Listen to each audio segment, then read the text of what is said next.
Hey guys, welcome back to Maxie's Kitchen, or welcome to Maxie's Kitchen. If this is your first time here, I'm so glad to have you over. Today I'm going to be making chicken Tuscan pasta. So if you want to know how to make this from the very start to the finish, please stay tuned and don't go anywhere. This was so delicious. Trust me, you don't want to miss out on this recipe. Stay tuned.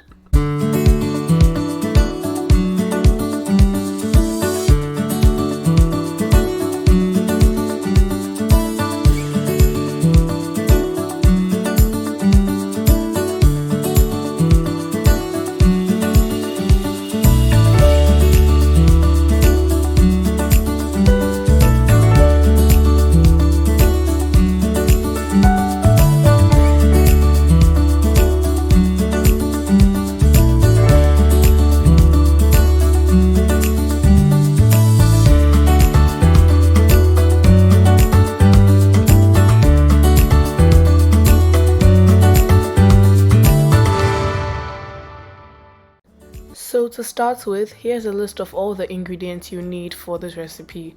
I used linguine, but I've put a list of different pasta shapes that you can use as well apart from linguine. So I'm going to start off by seasoning our chicken with all the seasonings I've listed below.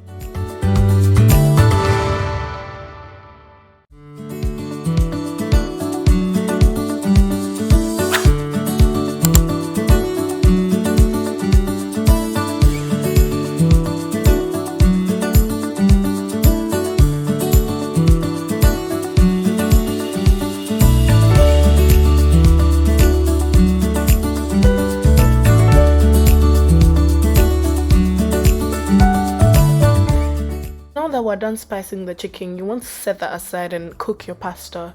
Now, I used linguine in this recipe video, like I said from the start, but there are actually other pasta shapes you can use. Some of them actually work better in this recipe. For example, rigatoni. If you don't have rigatoni, you can use penny pasta. Okay, that would work very well in this recipe. So I just added some oil to a pot over medium to high heat, and I added the chicken in and cooked it. Once that was done, I added in my chopped sun-dried tomatoes. Now you need sun-dried tomatoes for this recipe, okay? You can probably sub sun-dried tomatoes with cherry tomatoes, but this recipe calls for sun-dried tomatoes, okay? After the chicken was cooked, I was meant to add in the onions and garlic first before I added the chopped sun-dried tomatoes, but I honestly forgot and I just added everything at the same time. But that's okay because it didn't change much, to be honest. You just want to mix this in and cook for a few minutes, and then you would add in your tomato paste, mix it very well and cook it for some time.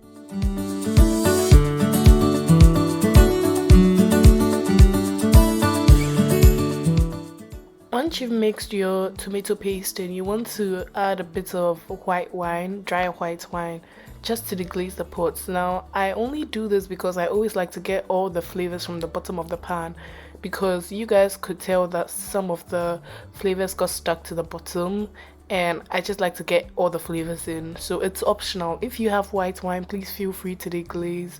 If you don't, then that's fine.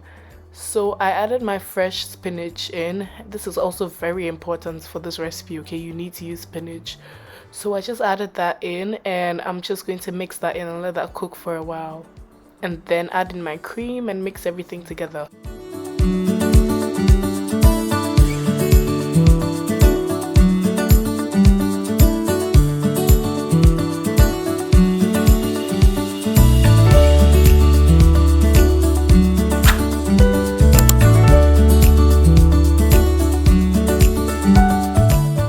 Once you've mixed that in, you just want to season the sauce with like salt, pepper, mixed herbs if you like, chili powder if you want some extra heat.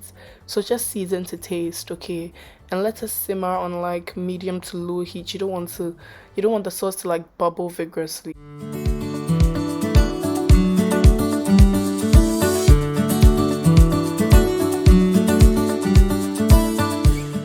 Now, after you've added the seasoning and cooked the sauce for a while, you want to add in some Parmesan cheese, maybe a teaspoon or like a tablespoon. Don't add too much because it's quite salty too, so you want to make sure that it actually balances everything out nicely.